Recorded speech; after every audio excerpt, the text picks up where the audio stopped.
Welcome to Leadership and Growth Fireside. I'm Greg Cannon, a place providing stories and insights to benefit you on your journey. No lectures or telling you what you must do. Instead, insights and possibilities for your own vision. Pull up a chair. Let's explore the path to your extraordinary potential together.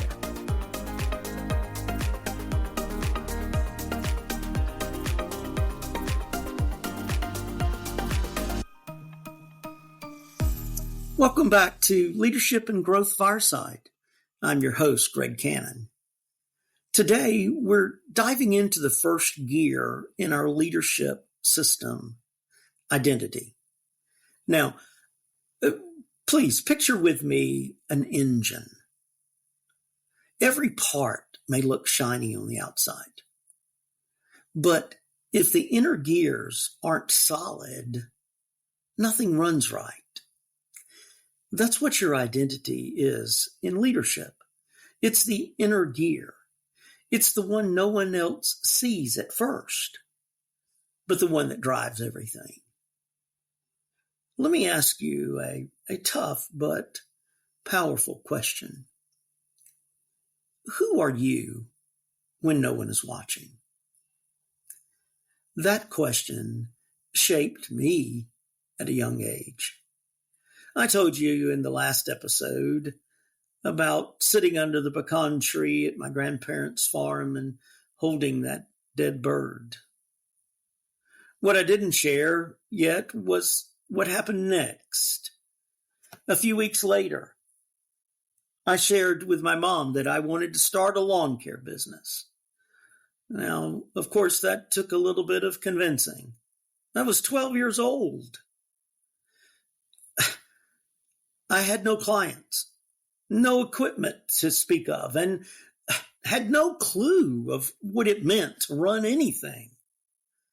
But I knew I wanted to take ownership of something.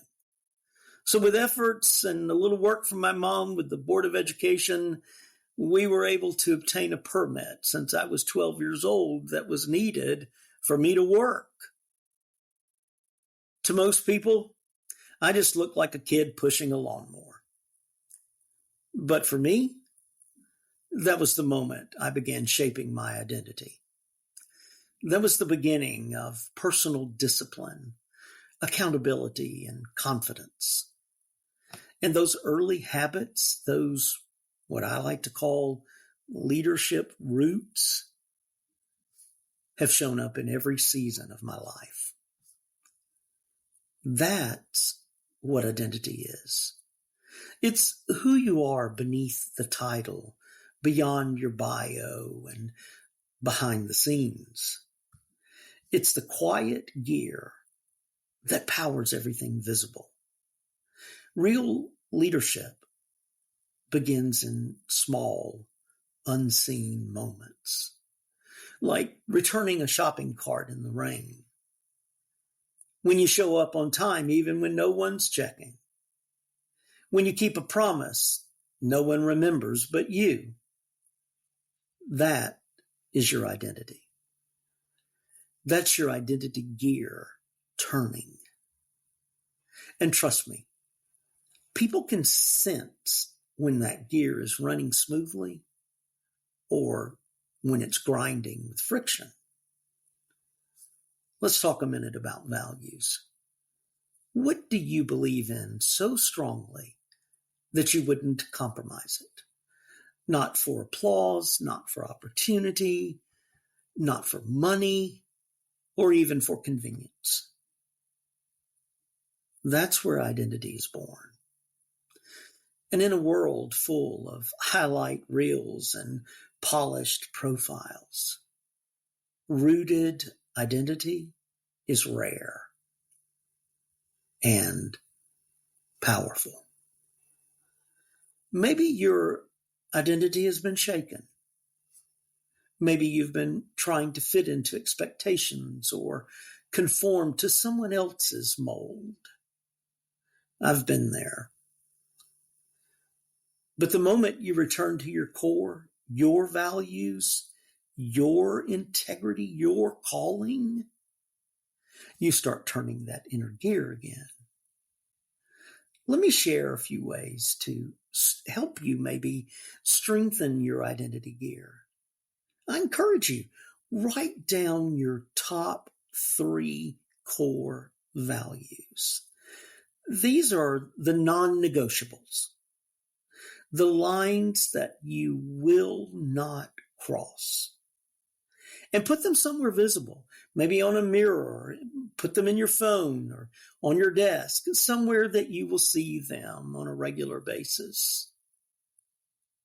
Reflect on one decision this week that you've made. Did it reflect who you say you are? Would the person you aspire to be proud of that choice that you made? Ask someone who knows you well, what qualities do you associate with my leadership? Their answer might reveal more than you expect. And if you're mentoring others, model this. Let your consistency speak louder than your charisma. Let your discipline tell your story. Here's the truth. The world will try to define you. It will label you by success or failure, status or background. But leaders don't borrow their identity from the crowd. They define it through character, courage, and consistency. This week, ask yourself, who am I becoming when no one else is watching? Because that's who your team, your family, and your future need you to be.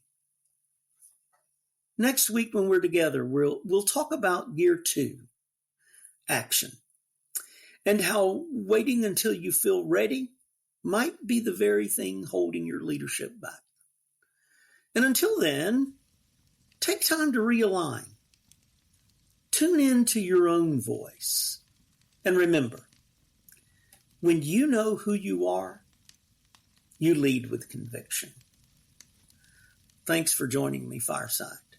I'm Greg Cannon, and this is Leadership and Growth Fireside.